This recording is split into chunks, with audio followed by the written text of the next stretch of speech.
He didn't disappear with an argument.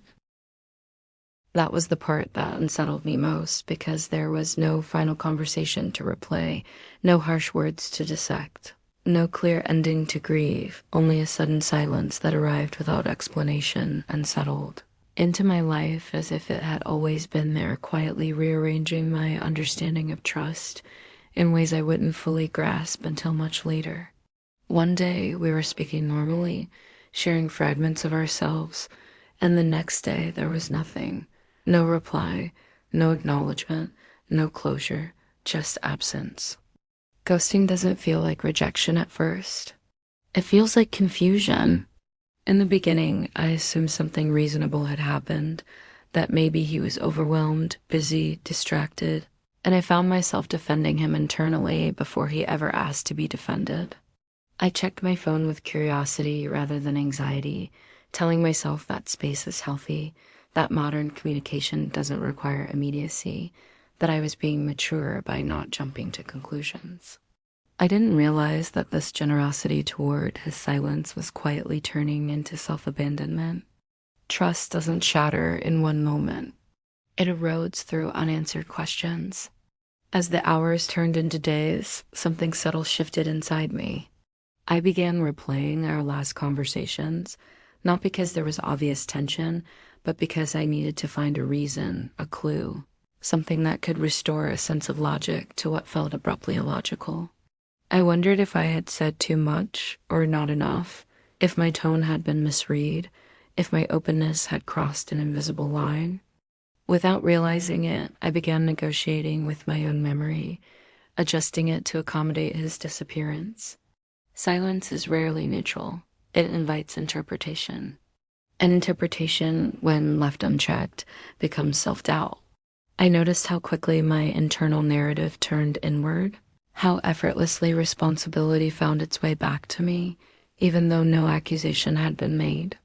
Ghosting creates a vacuum where clarity should be, and in that vacuum, the mind searches for stability, often settling on self-blame because it feels more controllable than randomness. If it was my fault, then at least it made sense. That belief offered a strange comfort for a while. I told myself that perhaps the connection had meant more to me than to him, that mismatched expectations are normal, that not everyone has the capacity to communicate endings.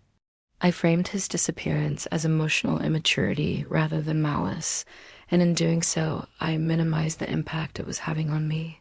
After all, nothing bad had technically happened. There was no insult to point to, no dramatic betrayal, just quiet withdrawal. But my body told a different story. I felt restless, distracted, slightly on edge, as if I were waiting for something unfinished to resolve. Conversations with friends felt muted, my focus fractured by the persistent hum of unresolvedness. I realized that trust isn't only built on honesty. It's built on continuity, on the assurance that presence won't be withdrawn without explanation. When that assurance disappears, the nervous system notices long before the mind admits it. Ghosting teaches you to brace. I became more cautious in subsequent interactions, less willing to invest emotionally without guarantees that don't actually exist. I noticed myself holding back stories, softening enthusiasm, maintaining a polite emotional distance as if intimacy were something that needed to be rationed. This wasn't empowerment. It was protection masquerading as maturity. I didn't want to admit how deeply it affected me. Modern culture often dismisses ghosting as inevitable, a side effect of digital dating, something we're supposed to accept as part of the landscape. I repeated those narratives to myself, believing that acknowledging pain would make me seem outdated or overly sensitive. Yet beneath that intellectual acceptance, something essential had shifted. Trust, once given freely, now required evidence. There was a moment of false relief. Weeks later, I stopped checking my phone. The absence began to feel normal, and I told myself that I had moved on, that the silence no longer mattered, that closure was something I could give myself. I even felt a flicker of pride for how quickly I had adapted, how little disruption his disappearance had caused on the surface of my life. I thought I was done with it, but relief that comes from numbing is fragile. The deeper consequence surfaced later, quietly, when I noticed how easily I anticipated abandonment and new connections, how quickly uncertainty triggered emotional withdrawal on my end.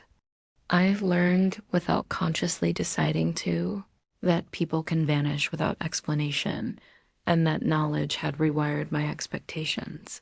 Ghosting hadn't just ended a connection. It had altered my relationship with trust itself. Before the final understanding, there were signs I couldn't ignore. I realized how often I sought reassurance indirectly, how carefully I monitored responsiveness, how attuned I had become to shifts in communication rhythm. I wasn't anxious in the traditional sense. I was vigilant. And vigilance over time is exhausting. It keeps the nervous system in a state of low-grade alert, waiting for absence to repeat itself. I remember reading a passage in an ebook I had once turned to for quiet reflection about how unresolved endings create attachment wounds, not because of the loss itself, but because of the ambiguity surrounding it. That idea stayed with me, not as advice, but as recognition. It described what I couldn't quite articulate, that being disappeared on teaches you to doubt continuity, even when nothing is wrong. The internal twist came softly, not in confrontation, not in closure, but in the realization that ghosting destroys trust because it removes shared reality. It leaves one person holding the emotional truth of the connection alone, while the other exits without acknowledging its existence. And when that happens, the person left behind is forced to question whether their experience was ever valid to begin with. That realization was devastating and freeing. I saw then that my lingering unease wasn't about him at all, but about the way his silence had quietly undermined my confidence in relational safety. Trust, I understood, is not just about honesty and presence. It's about responsibility and absence. When someone disappears without explanation, they outsource the emotional labor of ending to the person left behind. And I had carried it. Letting go didn't mean forgiving his behavior or demanding accountability that would never come. It meant reclaiming my internal authority over what I experienced. I stopped minimizing the impact of ghosting by calling it normal. I allowed myself to name it as what it was, a rupture, not because it was dramatic, but because it denied mutual recognition. Healing wasn't dramatic either. It was quiet recalibration. I began trusting my perceptions again, reminding myself that confusion is not a flaw, that wanting clarity is not neediness, that consistency is a legitimate requirement for emotional safety. I stopped interpreting silence as a message about my worth and started seeing it as information about someone else's capacity. The long-term consequence was subtle but profound. I became more discerning about who I invested in, not by hardening myself, but by paying attention to how people handle endings, uncertainty, and responsibility. I learned that trust grows where communication remains intact, even when interest fades. And I stopped romanticizing disappearance as something I should simply endure. Ghosting destroys trust not because it ends a connection, but because it fractures the sense that relationships operate within shared rules of care and acknowledgement. It teaches you that presence is conditional and explanations are optional. And undoing that lesson requires conscious effort.